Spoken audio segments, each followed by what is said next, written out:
Jornal em Foque. Apoio Unisanta, Universidade do Grupo de Excelência do MEC. Boc News, o jornal gostoso de ler e bom de negócios.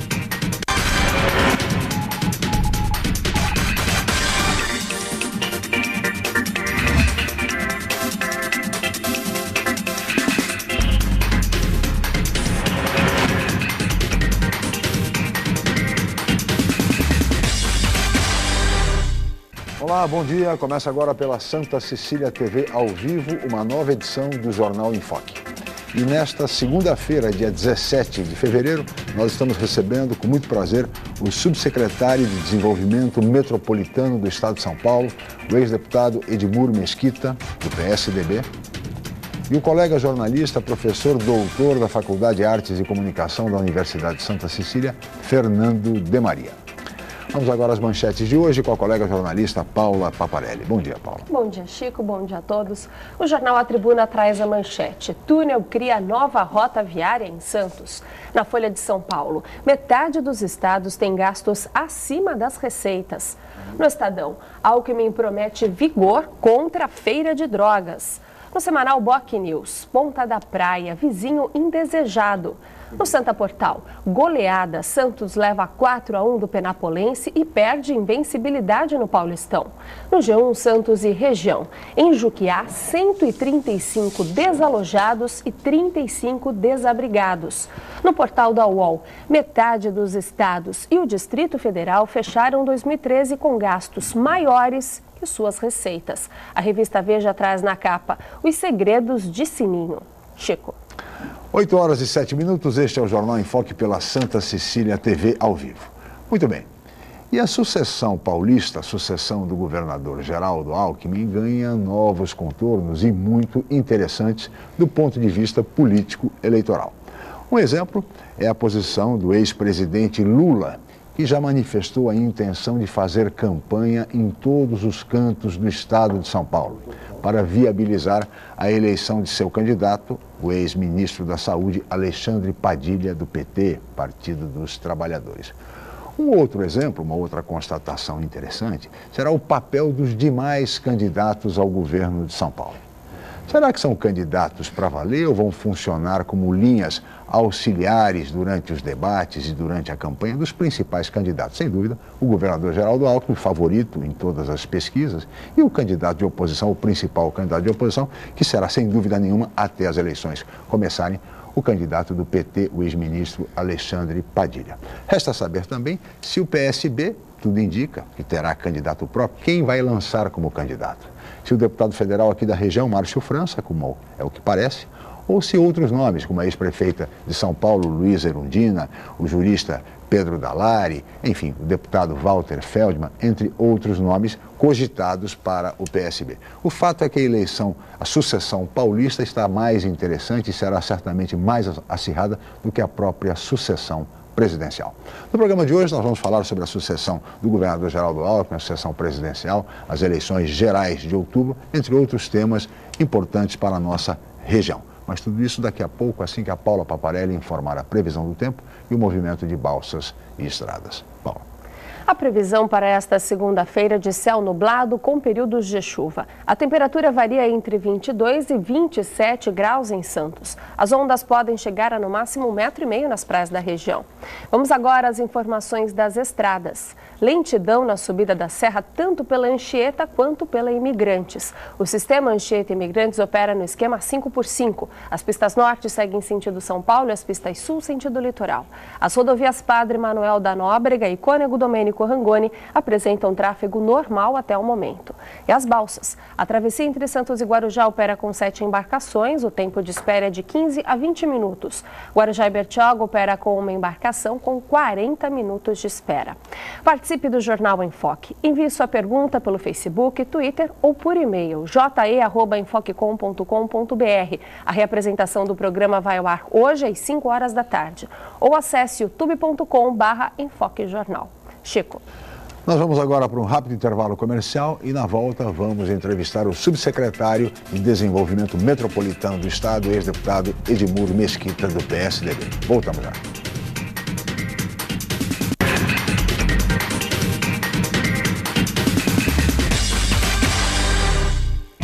Academia Unisanta. Bem-estar, saúde e qualidade de vida. Mais de 80 aparelhos de última geração. Profissionais qualificados para orientar as atividades de modo personalizado. Ambiente agradável com muito conforto para todas as idades. Musculação é na Unisanta. Academia Unisanta. Dê uma força para a sua saúde. Informações 3202-7126.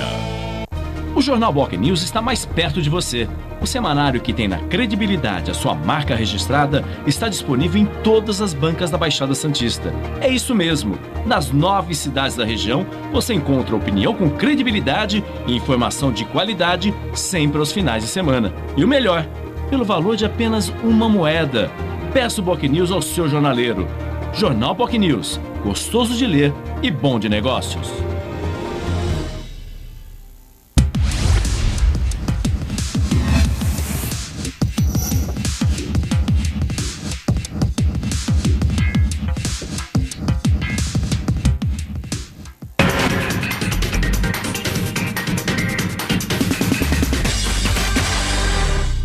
Muito bem, estamos de volta com o Jornal em Foque desta segunda-feira, dia 17 de fevereiro, e hoje recebendo com muito prazer o subsecretário de Desenvolvimento Metropolitano do Estado de São Paulo, o ex-deputado estadual Edmuro Mesquita, do PSDB, e o colega jornalista, professor doutor da Faculdade de Artes e Comunicação da Universidade de Santa Cecília, Fernando de Maria.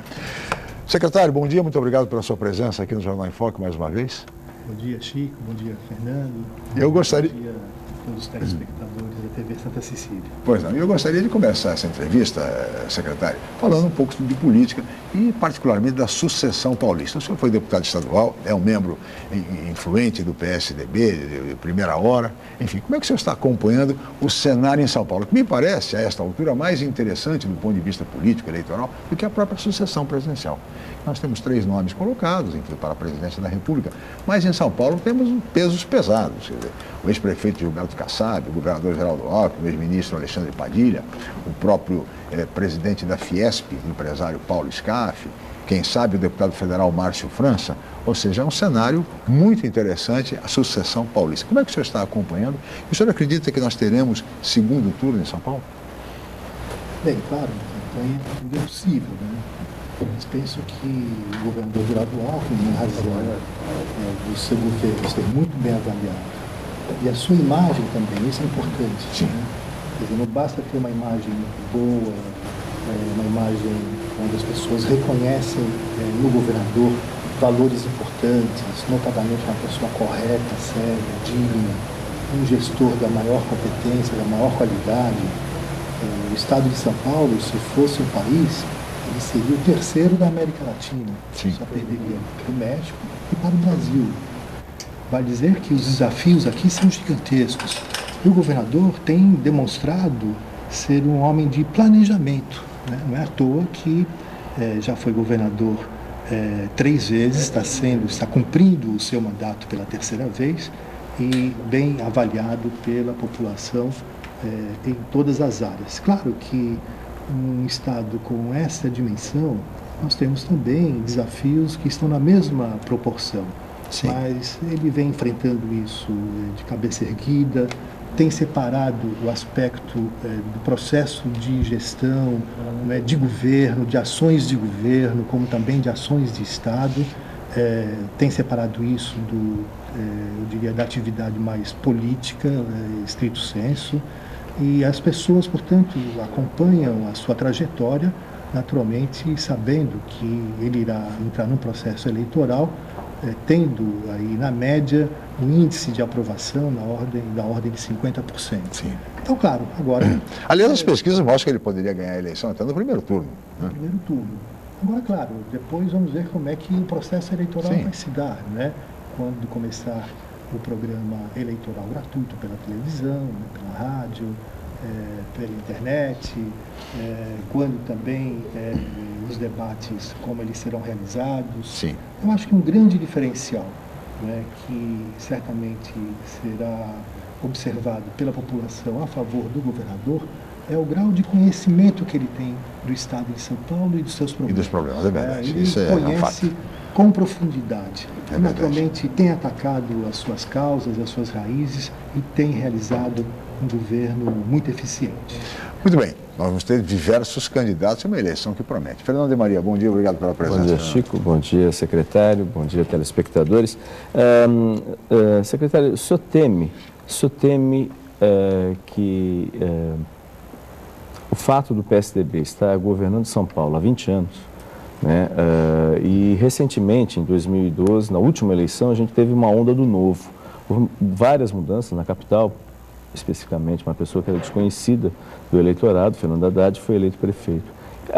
Enfim, de certa forma, apesar desse conhecimento, bons gestores não significa, talvez, que é uma garantia de eleição ou de reeleição.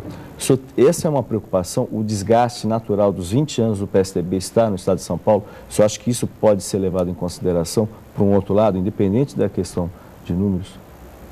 Bem, se houvesse algum tipo de desgaste, né, com relação às ações do próprio governador, claro que ele não teria esse índice que ele tem hoje, né, dessa aprovação, tanto no âmbito pessoal, da sua formação, do seu caráter, da sua personalidade e de que maneira a sociedade o enxerga nesses aspectos, né, e também nesta conexão, nesta relação com as ações de governo.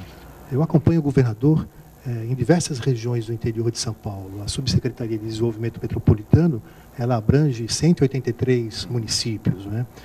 Estaremos criando agora, Chico, a região metropolitana de Sorocaba. Serão mais 26 municípios, que é a região que mais cresce no Brasil, é a região que mais cresce no país. E o governador já enviou para a Assembleia Legislativa a mensagem, criando, portanto, a região metropolitana de Sorocaba.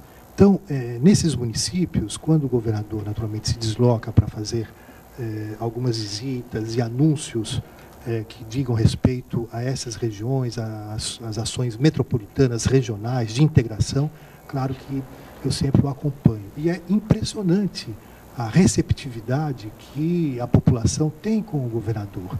Além de tudo, desses valores que, inegavelmente, todos nós reconhecemos, o governador é uma pessoa muito querida, mas muito querida, é algo que chega a impressionar. Então, não há esse desgaste com relação à sua imagem e também às ações de governo. Claro, existem aqui e acolá alguns pontos que serão, naturalmente, muito debatidos. Que são os gargalos, às vezes, que nós encontramos nas ações de saúde, governo. Segurança, área de saúde, um pouco, mobilidade urbana, educação, né? Enfim, transportes. Mas o governo tem sido muito competente na realização de obras e investimentos extraordinários nessas áreas. O governo do Estado de São Paulo concluiu o exercício de 2013 fazendo investimentos da ordem de 20 bilhões de reais, né? Portanto, isso demonstra que o Estado, além de ser bom gestor, o governo ser bom gestor, sabe gastar, né? Não basta simplesmente anunciar, fazer os anúncios de investimentos nas mais diversas áreas, né, do ponto de vista das prioridades, né? Esse é um governo que tem metas, esse é um governo que tem objetivos muito bem definidos. Quero crer que no processo eleitoral, certamente essas informações, inclusive serão mais socializadas, serão mais democratizadas para a população, e a sociedade fará novamente a opção de ter um governador com esses valores, com essa sua capacidade de governar e, naturalmente, de representá-la, portanto, nessas ações com um governo que tem prioridades. Agora, secretário, o senhor citou alguns dos gargalos, algumas das prioridades, e o que se espera é que o momento eleitoral exatamente permita um debate profundo, um debate aprimorado, de alto nível, a respeito dos grandes temas, não só de São Paulo, mas do Brasil. Na última eleição presidencial, nós tivemos um exemplo muito ruim, porque o que se debateu, na verdade, no final, no frigir dos ovos, foi a questão do aborto, entre outros. Não que não seja importante, mas, na verdade, foi o tema que acabou mobilizando e centralizando todo o debate eleitoral. Será que este ano nós não teremos, secretário, um debate só em torno de escândalos? Ou seja, parece que a coisa vai se desenhando por aí. É o mensalão petista versus o mensalão tucano, que é o mensalão mineiro. É a questão do cartel dos trens, do metrô, enfim. O senhor não acredita que, de repente, nós vamos ter nesse processo uma discussão muito grande a respeito disso, essa troca de chumbo, né, de acusações, enfim, em prejuízo, em detrimento do grande debate que o país e o Estado de São Paulo requerem? No caso aqui de São Paulo, se depender do governador Geraldo Alckmin, ele não irá estimular naturalmente esse tipo de debate. Pelo contrário, né? Recentemente, até um fato profundamente lamentável, eu quero aqui dar um depoimento. O governador Geraldo Alckmin age de forma institucional, né? Veja o exemplo, portanto, da capital. O município de São Paulo tem problemas gigantescos, gigantescos. Recebe por dia 1 milhão de pessoas. 1 milhão de pessoas, né? Então, é mais do que 2 cidades de Santos por dia que a capital recebe, portanto, diariamente. A relação do governador com o prefeito Fernando Haddad é das melhores.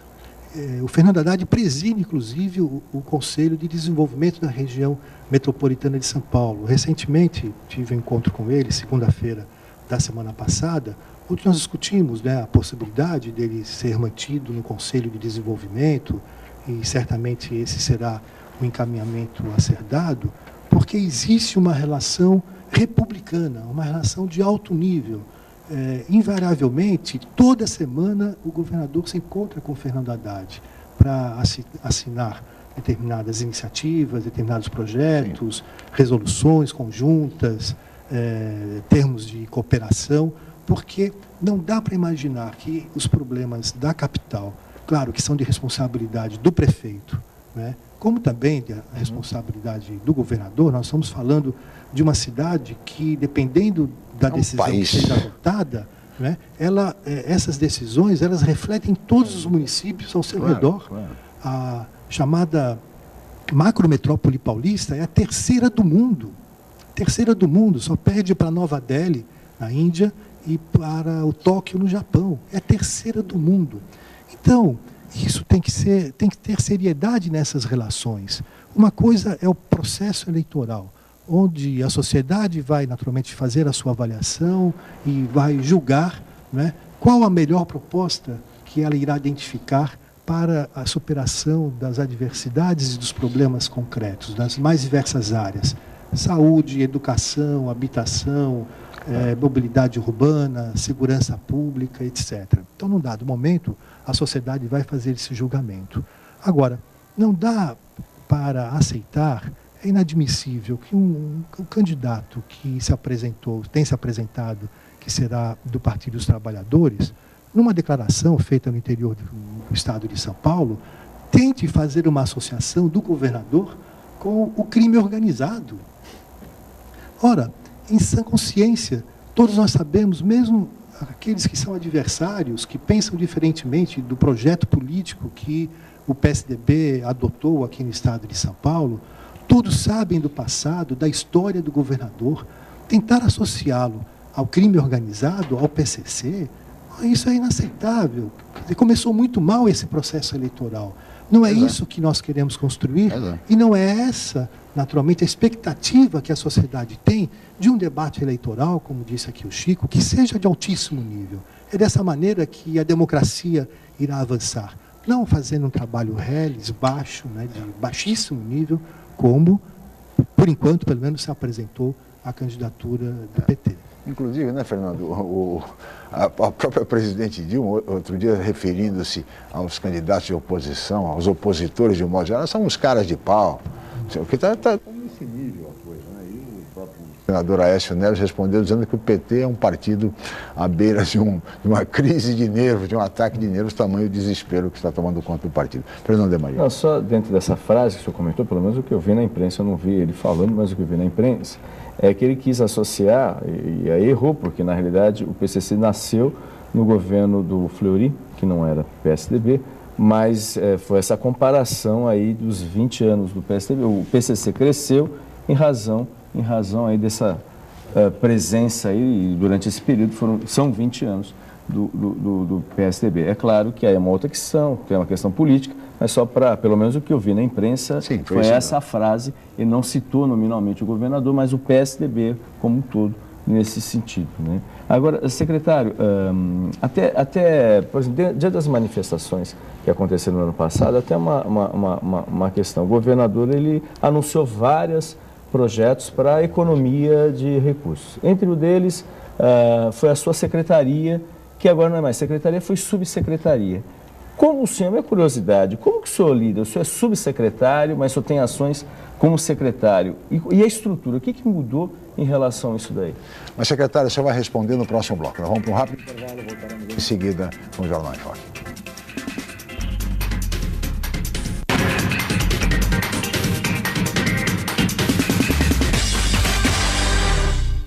A Universidade Santa Cecília oferece cursos de mestrado inéditos na região e recomendados pela CAPES, com professores altamente capacitados, mestrado em Ecologia e mestrado em Engenharia Mecânica.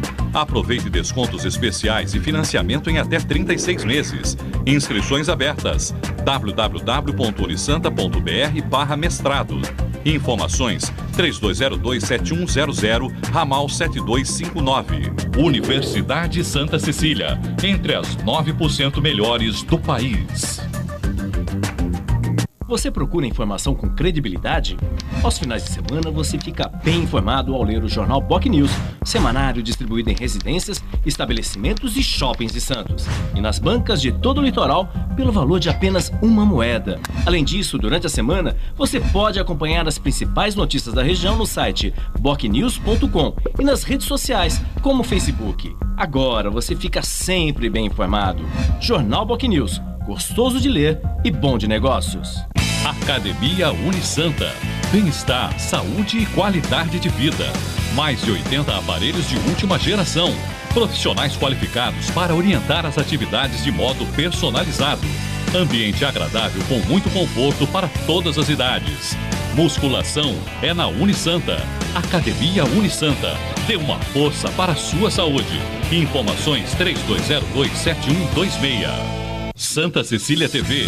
Os melhores programas, as melhores propostas. Tudo aqui. Esporte. Baixada Esporte. Esporte por Esporte. Meninos da Vila. Santa Cecília TV. Um mundo de informação e entretenimento para você.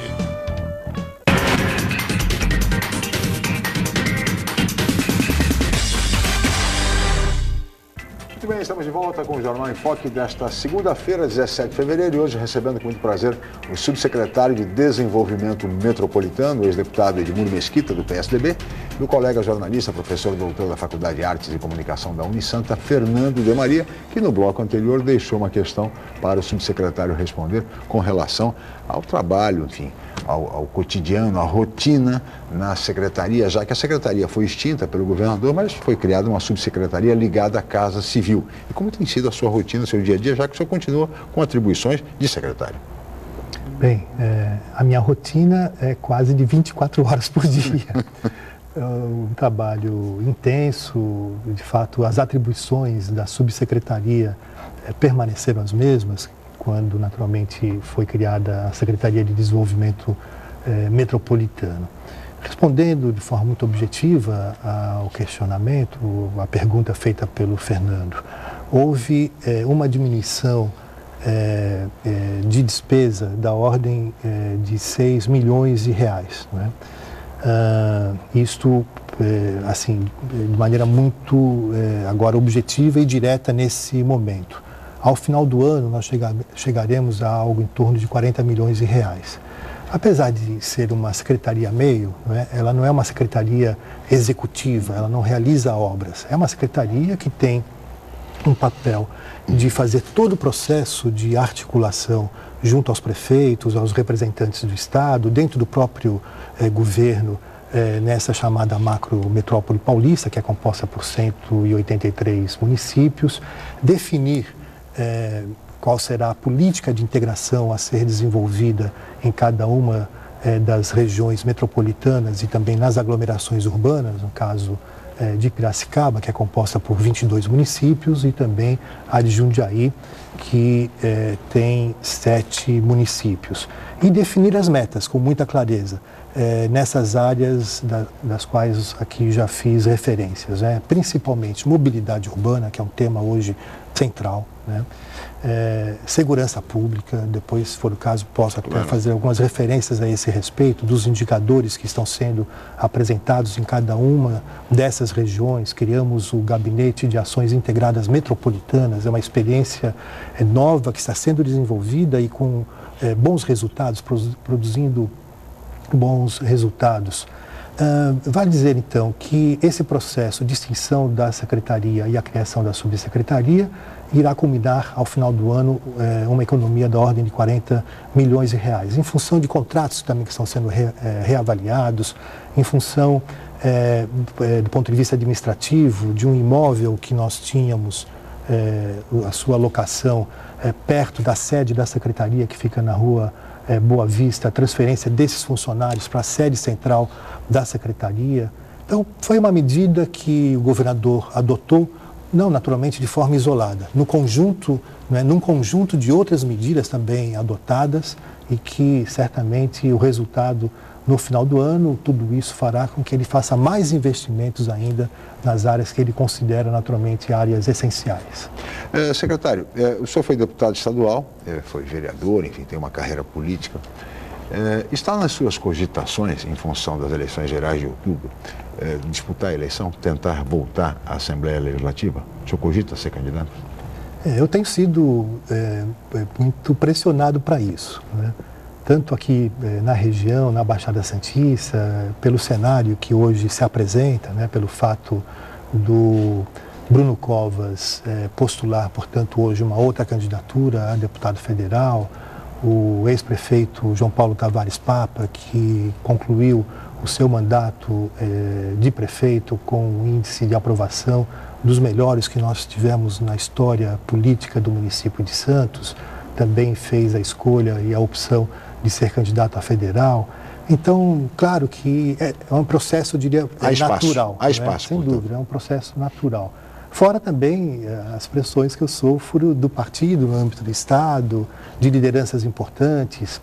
Esse é um assunto assim, que eu tenho priorizado, Chico e Fernando, essa minha relação com o governador. Eu tenho uma gratidão enorme com ele, para com ele. E penso que o meu comprometimento se dá, do ponto de vista estratégico, dentro do seguinte cenário: de que maneira eu posso ser mais útil dentro desse projeto de reeleição do governador. Eu estou profundamente comprometido, portanto, na continuidade desse projeto político com o governador Geraldo Alckmin. Então, será dentro desse cenário que eu farei a minha avaliação e tomarei a minha decisão. Não vai descarto. Depender de uma conversa com o governador. Não descarto essa possibilidade, principalmente quando vou às ruas, converso com as pessoas, tem esse estímulo bastante positivo. Já decidiu, hein? Não sei qual é a decisão, mas já está decidido. Não, tem esse aspecto, que de fato me entusiasma profundamente. No ano passado, para citar um exemplo, numa das provas que eu participei aqui de corrida, aqui uma das provas mais tradicionais do município de Santos, eu fiquei impressionado com a receptividade da população. Quando eu entrei no túnel de Santos, ali no centro da cidade, um grupo grande de pessoas, quando me avistou, começou a cantar música de campanha, imagina, de tanto tempo atrás, e jovens também. Então, aquilo, claro, que me sensibiliza profundamente. Motiva, Por outro lado, tem alguns aspectos de natureza pessoal, eminentemente pessoal, que eu também preciso, naturalmente, levar em consideração. Então, eu creio que até o final de março tomaria essa decisão. Até porque tem que se desincompatibilizar até 5 de abril. 5 de abril, é verdade. De abril tem que se desincompatibilizar. Então, daqui a mais um mês... Mas quero também ouvir as lideranças, quero aqui conversar com detalhes com o prefeito de Santos, o Paulo Alexandre Barbosa, sim, o prefeito de Itanhaém, o de Praia Grande, o de Mongaguá, enfim. Eu estou, naturalmente, fazendo escutando essas lideranças que também acabam sendo referenciais importantes. Tá certo. Aproveitar essa questão política, está prevista a vinda do senador mineiro, candidato à presidência da República pelo PSDB, Aécio Neves, a Santos, na próxima quinta-feira, dia 20. O senhor tem já informações a respeito do roteiro que ele vai cumprir aqui em Santos, enfim, de como vai se dar esse evento? É um evento, evidentemente, político-eleitoral. É uma visita do presidente nacional do PSDB, Aécio Neves, que já está marcada, naturalmente, há cerca de 2 semanas, e a gente, então, está planejando essa visita, programando essa visita. Então, ele chegará às 4 horas no município de Guarujá, de lá virá para Santos, está marcado por volta das 15 para as 5, uma visita ao jornal A Tribuna. Sim. Na sequência, fará uma visita de cortesia ao prefeito Paulo Alexandre Barbosa, no seu gabinete. Irá tomar lá aquele chá gelado feito pelo João. Tá certo. Que é muito saboroso. Na sequência, então, o pastelzinho tradicional no Carioca, no centro da cidade, em frente à prefeitura. E na sequência, ele fará uma coletiva de imprensa na Estação Santos, ali no centro da cidade, e nesse mesmo local, portanto, será feito um ato, será um diálogo, uma conversa com o senador Aécio Um ato do Neves. PSDB. Um ato do PSDB, naturalmente dos partidos aliados, pessoas. aberto às pessoas que queiram conhecê-lo, que queiram conhecer as suas ideias para o Brasil, os seus compromissos, sobretudo, com a sociedade brasileira e discutir o futuro. Isso que é fundamental, né? Claro. Passado, claro, ele serve para que a gente possa fazer a abordagem dos erros que foram cometidos e de que maneira nós poderemos, naturalmente, corrigi-los. E o senador Aécio Neves certamente terá um papel fundamental nesse processo de desenvolvimento e do futuro do Brasil. E depois dessa conversa ele volta, não fica em outras cidades da região? Não, depois ele retorna para São Paulo e depois para Minas Gerais. Uma visita VaptVupt. É um périplo, ele está rodando o estado inteiro, né? Ele está andando pelo estado inteiro de São Paulo, buscando fincar bases. Ele mesmo disse, ele deu uma declaração de que se ele ganhasse a eleição em São Paulo, ele ganharia no Brasil. Sim. Mas precisaria, evidentemente, ganhar a eleição em São Paulo. Esse é um desafio, né? Nesse sentido, né? Secretário, dentro do panorama que o senhor comentou, a gente tem 2 obras em andamento, que são pelo menos uma bem adiantada, que é a questão do VLT, e a outra é o famoso, esse túnel ligando Santos a Guarujá, né? O senhor acha que, pelo que se apresenta, amanhã, inclusive, vai haver uma audiência pública, né, justamente para se discutir isso. O senhor teme que essas ações, a própria questão do VLT, que obviamente, não, apesar de estar correndo o tempo, não vai estar tempo mesmo para estar pronto, e assim, a ideia original já foi mudada várias vezes, né, que era até o Porto, já não é mais, até a Conselho Neves. O senhor teme que isso possa provocar um desgaste também, por falta dessa falta de contato, uma coisa assim? Imagina você, morador do Macuco, que mora vários anos lá, e agora nem mais o Macuco, agora na Encruzilhada. Encruzilhada também vai ser afetada? Hoje, né? Perdeu seu imóvel, tudo bem, vai ser desapropriado, só Deus sabe. Mas você finca raízes assim, é seu imóvel, é sua vida, é sua casa lá. Só acho que isso pode provocar um certo desgaste também dessas questões, porque essa tentativa da dessa efetivamente colocar, né, que o trecho a ser acertado em Santos Guarujá é justamente ali e não um projeto, eventualmente, que poderia ser tocado lá na entrada da cidade, ali na região do Sabuó, como existe até um projeto da própria Ecovias nesse sentido. Eu participei das 2 audiências públicas que foram realizadas há meses atrás, tanto aqui no município de Santos como no município de Guarujá. Aqui na cidade de Santos, eu diria assim, que foi uma audiência pública, Chico, eu diria muito não tensa, politizada, né? Muito tensa. Partidarizada, né? Infelizmente. Claro que uma obra com essa dimensão, né, não dá para imaginar que algum impacto no viário, né, e em alguns imóveis não seja realizado. Acho que não há essa possibilidade, não é uma obra que vai ser feita no céu, né? A preocupação, evidentemente, do governo do Estado, por intermédio da Secretaria de Logística e Transportes e também da DERSA, que é a empresa responsável pela elaboração final do projeto, foram feitos diversos cenários a respeito do traçado, né, portanto, do túnel ligando Santos ao município de Guarujá. E chegou-se à conclusão de um traçado de 7 possibilidades, né, de comum acordo, envolvendo a CODESP, a sociedade civil, o CAP, de comum acordo, optou-se naturalmente por um determinado traçado, o que seja aquele que possa produzir, portanto, o menor impacto. Agora, nessa audiência pública que está marcada para amanhã, vamos ver como é que a sociedade vai absorver isto, né? Quero crer que o exemplo que nós tivemos na primeira audiência pública não se repita amanhã, porque o conflito, o choque de caráter pessoal, de ataques pessoais, foi muito forte. As pessoas, claro, podem divergir.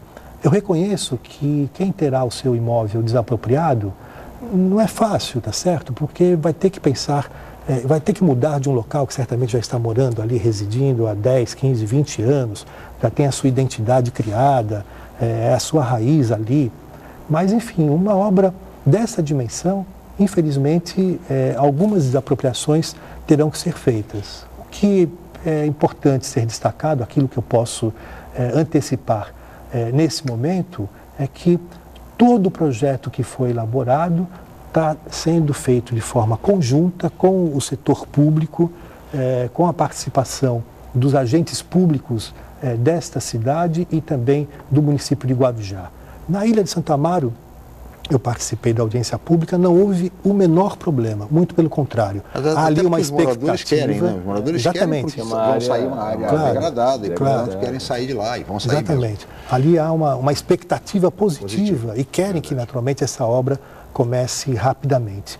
Tanto o veículo leve sobre trilho, a obra do VLT, como também a obra do túnel ligando, portanto, as duas cidades, estão ainda dentro do cronograma que foi elaborado, do conjunto de etapas elaborado, portanto, esse conjunto pela DERSA. Então, vamos ver como amanhã isso evolui, né, de tal maneira que depois vamos ter que fazer também no município de Guarujá, de tal maneira que a gente possa superar essa fase e a região ganhe uma obra da mais importância, quer dizer, fundamental para o nosso desenvolvimento e para a nossa ligação. São as duas únicas cidades que não há ainda uma ligação efetiva. Então, naturalmente, o nosso desejo é este, né, que o impacto seja o menor possível. Segundo, havendo esse impacto, os moradores, eles terão seus direitos absolutamente garantidos, né? A questão da desapropriação, ela não é feita dentro do valor venal que é contemplado no IPTU, é o valor de mercado, Sim. A CPOS faz esse levantamento de forma muito criteriosa, eu já acompanhei outras intervenções em outros municípios, faz esse levantamento de forma muito criteriosa, de tal maneira que os moradores não sejam prejudicados. Essa audiência pública que os nossos convidados se referiram é sobre o túnel ligando Santos a Guarujá, túnel sobre o estuário, e será realizada na Arena Santos, ali na Vila Matias, aberto a todos os interessados. E é um fato novo que certamente vai tornar essa audiência pública ainda mais movimentada, que é a manchete de hoje do Jornal A Tribuna, porque o túnel também vai implicar em desapropriações no bairro da Encruzilhada, não apenas no Macuco e no estuário, mas também no bairro da Encruzilhada, porque, segundo a DERSA, tem que se garantir o acesso à Avenida Rodrigues Alves, exatamente ali pela Washington Luiz, naquele trecho da Encruzilhada. Então, é um dado novo e que certamente será objeto de discussão amanhã na audiência pública na Arena Santos. Nós vamos agora para um rápido intervalo e voltaremos em seguida para o Jornal em Foque.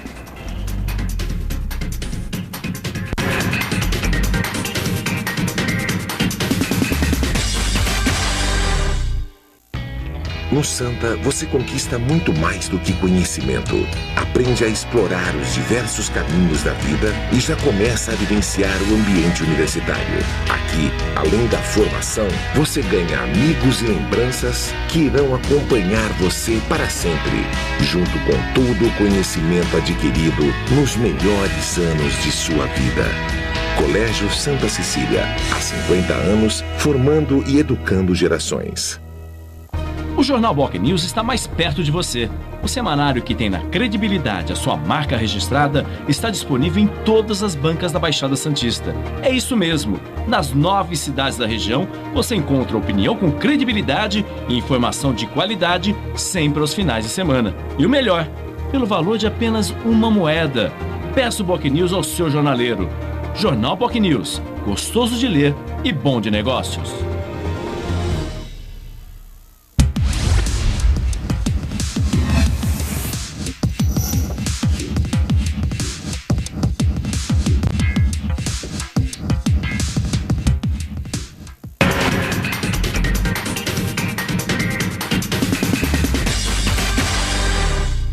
Muito bem, estamos de volta com o Jornal em Foque desta segunda-feira, dia 17 de fevereiro, e hoje recebendo com muito prazer o subsecretário de Estado de Desenvolvimento Metropolitano, o ex-deputado Edmur Mesquita, do PSDB, e o colega jornalista, professor doutor Fernando de Maria, professor da Universidade Santa Cecília.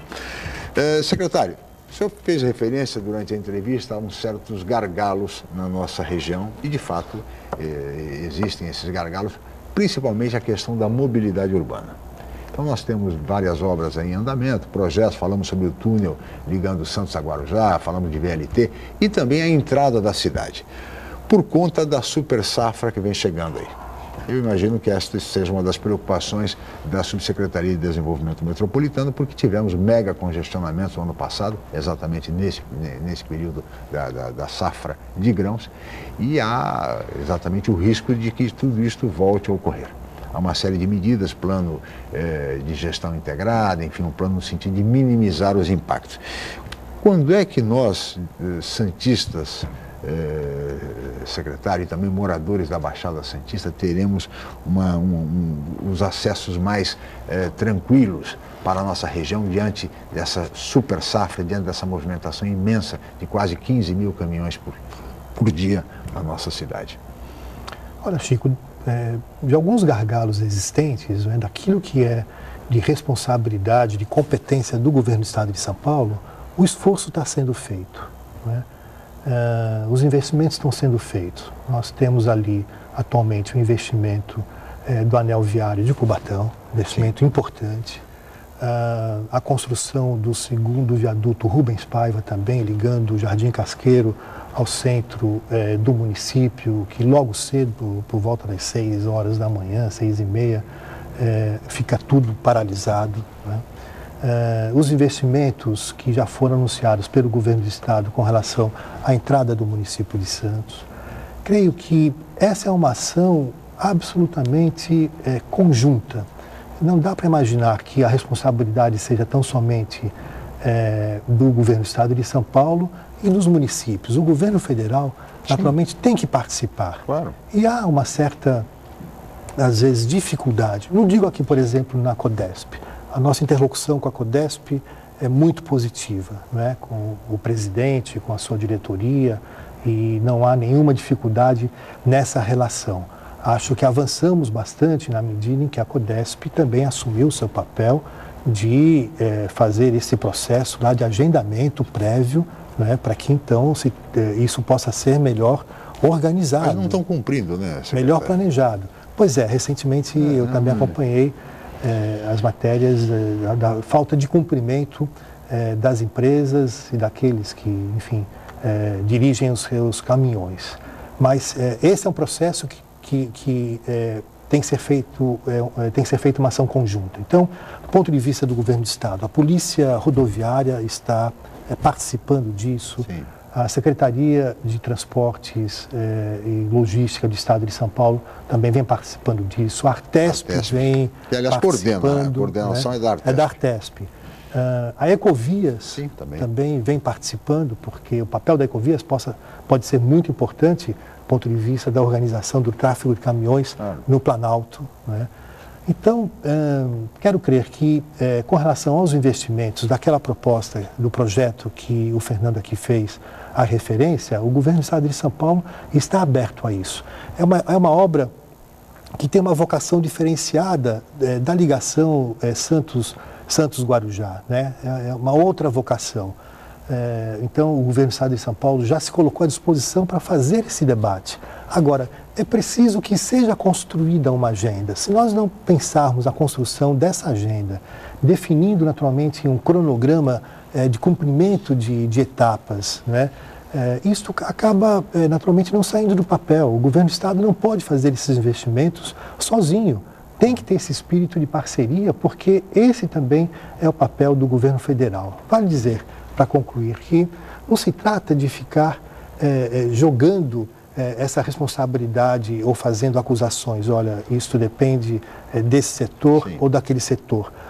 O fundamental é que nós possamos sentar numa mesa, e isso está sendo feito, né, com cada um dos agentes públicos envolvidos, para que esta ação tenha uma coordenação, para que, naturalmente, o impacto, num momento como esse, tá certo, seja, naturalmente, o menor, não só para a Baixada, como para o Brasil. A economia nacional. Para a economia nacional, para a economia do Brasil. Estratégica. Nós estamos falando do maior porto do hemisfério sul. Claro, é uma questão estratégica, Fernando. Só pegando um outro gancho, o senhor já esteve à frente da agência, o senhor também, como subsecretário de Desenvolvimento Metropolitano, o senhor tem contato direto com os prefeitos, né? E é sempre, a gente ouve dizer que em muitas questões existe um pouco de fogueira das vaidades entre muitos governantes, que é a minha cidade, essa aqui, muitos não pensam de uma forma global. Semana passada veio o secretário de Saúde de Santos, aqui, o Dr.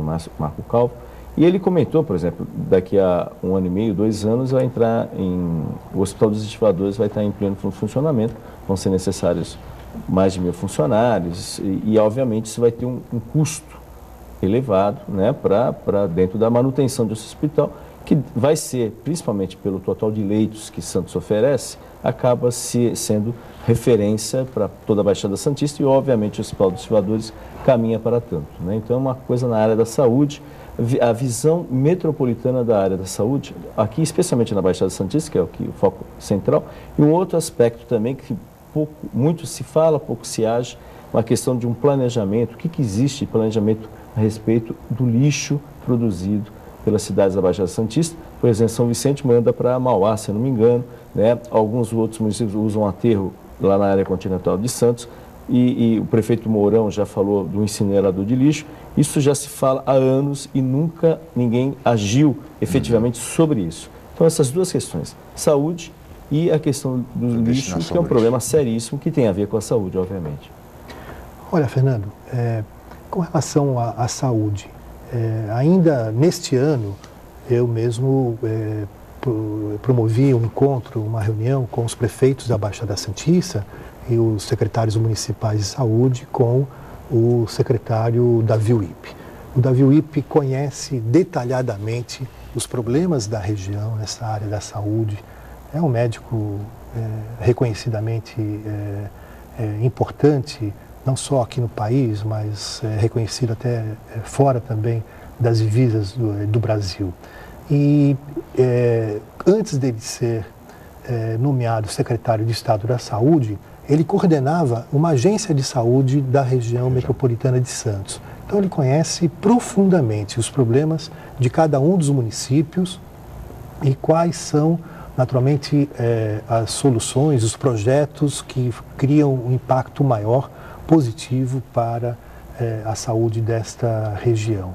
Claro que, no que diz respeito à liberação de recursos para o custeio, né, de estruturas da saúde que nós temos aqui na região e no estado como um todo, fica muito difícil, porque você abre um precedente delicado, de tal sorte que outros municípios também acabam exercendo a pressão para que recursos do Tesouro de Estado sejam não para investimento e para o custeio. Com relação à proposta, a criação aí que foi feito na gestão passada, a compra do Hospital dos Estivadores na gestão do Papa, e agora tendo sido transferida para o Paulo Alexandre de Barbosa, o encaminhamento está sendo feito de forma muito positiva, né?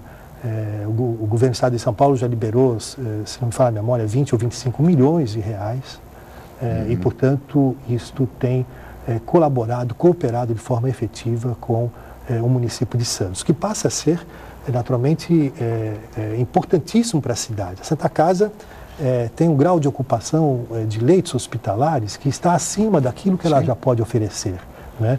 O Hospital dos Estivadores é muito importante. É um reforço fundamental para a saúde, não só de Santos, mas da região toda. Porque nós temos hoje problemas concretos de leitos para a nossa região. Mas o Estado está vendo isso de forma estratégica, de tal maneira que, então, investimentos serão feitos aqui no Hospital dos Estivadores, no Hospital de Itanhaém, que passa a ser um hospital regional para o Litoral Sul. Importante. Nós estamos duplicando o número de leitos hospitalares. Agora, precisa resolver o Guilherme Álvaro, que tem vários problemas, viu, secretário? O Guilherme Álvaro... pontuais, mas que precisam ser resolvidos pelo Estado. O Guilherme Álvaro é um hospital de clínicas, né? Essa a sua vocação. Mas o Estado, então, está fazendo uma ação com essa característica regional. Com relação à política de destinação de resíduos sólidos, bem, a questão concreta, não é a seguinte: quem paga essa conta? Quem paga essa conta? Se nós pensarmos nas experiências que são realizadas na Europa, né, em outros países desenvolvidos, eu mesmo conheci a experiência da Alemanha, conheci a experiência também das regiões metropolitanas do Porto e de Lisboa. Na Alemanha, especificamente, e nos outros países da Europa, esse direito, né, já é uma conquista antiga. Na Alemanha, há mais de 20 anos, inclusive foi feito até referendo, plebiscito, isso consta na Constituição do Estado ou do país, né, de que essa política de incineração dos resíduos sólidos seja aplicada. Particularmente, houve um dado momento na história do governo do Estado de São Paulo que você tinha diversas correntes. A corrente da CETESB, a corrente da Sabesp, a corrente da Secretaria de Meio Ambiente. Hoje não, há um consenso de que a melhor política a ser desenvolvida é a da queima de resíduos sólidos. O nível da queima de lixo, né, do ponto de vista de poluição, é absolutamente baixo, né, muito baixo. Lá na Alemanha, o ministro de Meio Ambiente, num dado momento, conversando conosco, ele falou assim: olha, se alguém estiver queimando um churrasquinho no quintal da sua casa, ele vai estar poluindo mais o ar do que uma planta que queima toneladas de lixo por dia, não é? Então, claro que não há necessidade de chegarmos nessa perfeição, mas com relação à Baixada Santista e em todas as outras regiões do Estado de São Paulo, a discussão, eu coordeno um grupo de trabalho, inclusive na Secretaria, a esse respeito. A discussão concreta qual é? Quem vai pagar essa conta? Os municípios não têm recursos suficientes para isso. No limite, eles podem pagar aquilo que já pagam atualmente para fazer o transbordo do lixo, né? Você pega o município de Itanhaém. É justo. Leva o seu lixo para Mauá, Chico. Sim. Sabe qual é o custo disso? R$1 milhão. R$1 milhão. Não tem cabimento. Não tem cabimento. Esse 1 milhão poderia ser destinado para uma incineradora regional. Não tem a dúvida. Então, essa é a discussão, né? E o caminho, quem sabe, de consórcios, né? De tal maneira que haja uma conjunção de esforços dos municípios com a participação do Estado para que esses investimentos sejam feitos. Ou também, uma outra alternativa seria uma parceria público-privada, né? Atrair o setor privado para fazer esse investimento e teria um retorno aí 20 a 25 anos daquele investimento que ele fez. Fica aí, portanto, secretário, um desafio para a Agência Metropolitana, aprofundar essa discussão em torno do lixo, em torno da incineração e se resolver definitivamente o problema na Baixada Santista. E assim, secretário, chegamos ao final. Eu agradeço muito a sua presença aqui mais uma vez. Muito obrigado, viu, secretário? Eu que agradeço, Chico, Fernando, a todos os telespectadores do programa Enfoque, dizer a minha admiração que eu cultivo por vocês, né? E pelo papel importante de comunicação, de formação que vocês representam para a Baixada Santista. Este programa, democraticamente, está aberto, como se sabe, a todas as correntes do pensamento político e ideológico. Muito obrigado, Fernando de Maria, pela presença. Muito obrigado, Paula Paparella, toda a equipe, especialmente a você, telespectador, pela atenção, pela audiência, pelo carinho. Amanhã estaremos de volta em mais uma edição do Jornal Enfoque. Mais uma vez, meu muito obrigado e até amanhã.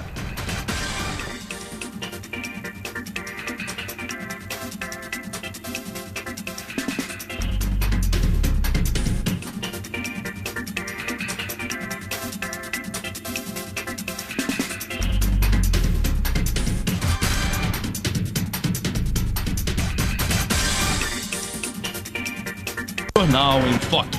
Apoio Unisanta, Universidade do Grupo de Excelência do MEC. BocNews, o jornal gostoso de ler e bom de negócios.